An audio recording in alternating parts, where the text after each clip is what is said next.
Здравствуйте, раки! Сегодняшний таро-прогноз сделаем для вашего знака зодиака. Расклад на следующую неделю. Это неделя с 25 мая по 31 мая. Посмотрим, что же вам готовит последняя неделя весны, какие вам карты сегодня выпадут. Последняя неделя мая перед летом.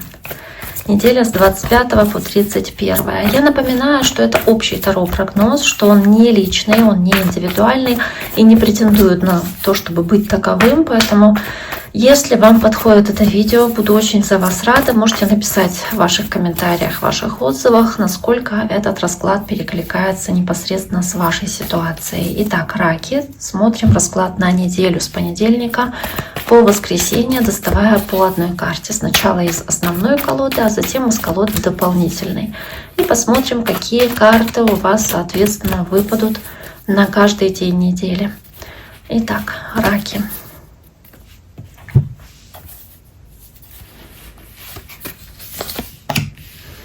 Понедельник, вторник, среда, четверг, пятница, суббота, воскресенье. Первая карта у вас карта шестерка пентаклей. Карта, ну вот знаете, какой-то помощи, взаимопомощи, да и в целом обмена энергией. Когда вы что-то отдаете, получаете нечто взамен, это может быть что-то связанное с финансами, с деньгами, то есть что-то материальное, а может быть вообще нематериальное. Какой-то совет или какую-то поддержку, помощь, может быть морально кто-то поддерживает. Ну то есть вот такая вот здесь шестерка пентаклей у вас в самом начале. Можете кому-то дарить что-то, подарок какой-то, или получать какой-то подарок тоже. Но учитывая тройку мечей, которая здесь у вас выпадает, здесь, знаете, может быть ощущение, что это какой-то неравноценный обмен, что ли. То есть я отдаю больше, чем получаю. Или вы получаете что-то, но кто-то вас корит за то, что вы там мало отдаете в ответ. Да? Или как-то не реагируете так, как человек ожидает, возможно, от вас, даря вам какой-то подарок или что-то для вас делая. Также вы можете пожалеть о том, что кому-то что-то помогли сделать, возможно, человек это не оценил. То есть тройка мечей, она показывает какие-то неприятности, даже связанные с вот этим вот обменом. У кого-то здесь может быть неприятность из-за того, что, не знаю, какая-то как покупка тоже. Потому что шестерка пентаклей, она предполагает, что вы отдаете и получаете. Значит, вы отдавать можете какие-то деньги, получать в обмен товара, но потом, допустим, вам что-то не подойдет в этой покупке тоже. И это может быть сопряжено, да, с какой-то как неприятностью, что вам это не подошло. То есть здесь такой момент. Дальше идет карта тройка. В старших арканах это императрица, это карта Тельца, может быть общение с человеком знака Телец. Для кого-то здесь важные вопросы, касающиеся там вашей жены или вашей мамы, если вы мама и жена, может быть это касается ваших детей. То есть здесь такая очень материнская, женственная карта, говорящая о очаге домашнем. Здесь какие-то вопросы решаются, касающиеся этого семейного очага. И тут же тройка кубков, то есть желание по тройке кубков успешно что-то сделать, касающееся опять-таки вот вашего дома, ваших детей или там вашей жены. По тройке кубков проявление много любви, много радости касаемо каких-то семейных ситуаций. Может быть, вы радуетесь за своих детей здесь или за свою жену, не знаю, за свою маму. То есть какие-то радостные обсуждения чего-то, радостное общение, позитивное, когда вы делитесь успехами, за вас искренне радуются также. Дальше идет девятка мечей, такой интересный переход, казалось бы, да, после такой хорошей карты, девятка мечей, ощущение переживаний, может быть, плохого сна из-за чего-то, какой-то тревожности чрезмерной, то есть как будто бы вас что-то сильно беспокоит, и по карте Луна беспокоит неизвестность, беспокоит то, что вы чего-то боитесь быть обманутыми, боитесь, что вы, ну вот как будто не знаете, что ждет вас завтра, и как, собственно, да, для вас обернется какая-то ситуация. То есть вы не уверены, можете быть в людях или не уверены в себе, не уверены, что с чем-то справитесь. Может быть, стресс какой-то есть из-за страхов, может быть, необоснованных, даже надуманных.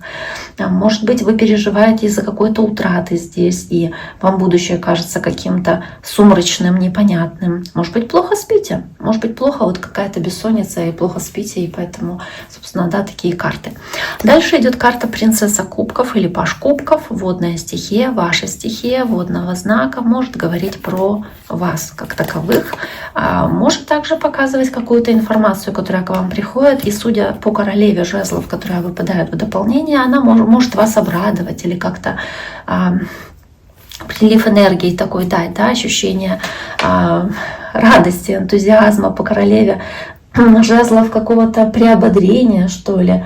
И, может быть, что-то как вас, как успех, да, радует, как какое-то успешное достижение. Здесь хорошая новость по пажу кубков. Также какой-то хороший шанс может даться для того, чтобы достичь определенные цели здесь.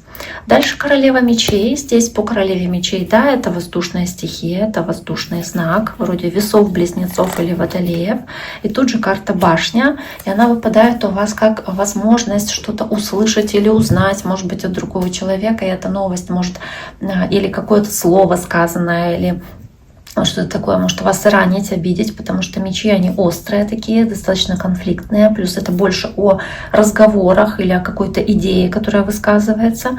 Но также здесь по королеве мечей, ну, кроме сарказма какого-то или вот, да, того, что может вас ранить, потому что башня есть, да, поэтому я так думаю. Также что-то может как опечалить, потому что что-то происходит внезапно, резко достаточно. И по мечам это что-то острое, ранящее, быстрое, да, и поэтому вас это может тоже как будто задеть в пятницу и ранить вашу нежную душу, как будто как-то вот, да, немножечко зацепить.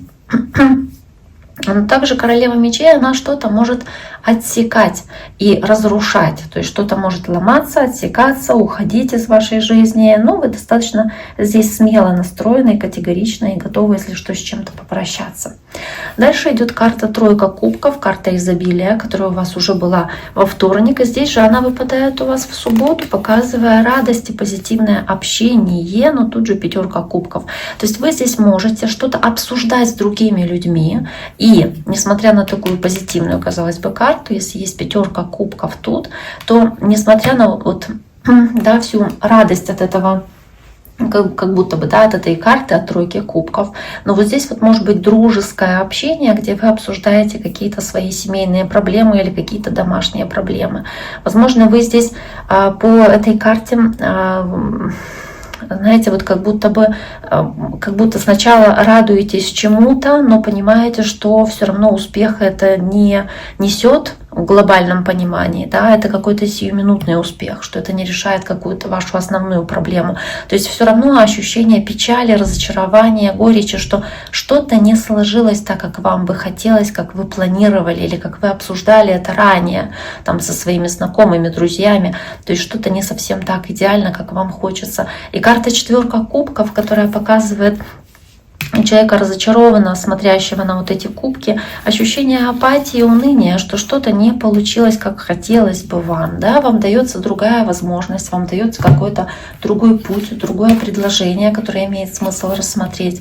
Но вы почему-то как на него смотрите немножечко без энтузиазма, потому что вы разочарованы, что ну вот что-то в прошлом не получилось или какая-то ваша цель не реализовалась.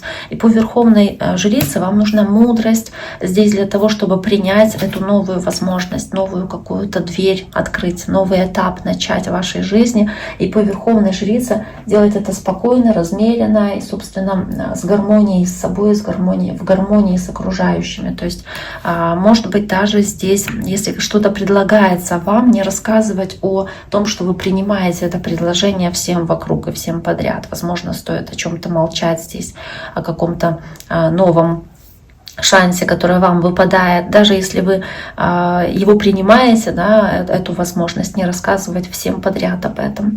Ну, можете испытывать какую-то неуверенность и требовать по верховной жрице как совета от кого-то, что делать, как поступить, как в этой ситуации быть, соответственно, принимать это предложение или нет. Но опять-таки не рассказывая окружающим сильно о ваших намерениях, да, то есть советуясь с кем-то близким, кто действительно может вам дать такой бескорыстный, хороший совет, честный. Итак, дорогие мои, на этом сегодняшний таро-прогноз для раков мы завершаем. И я всем желаю всего самого наилучшего. Берегите себя. До скорого.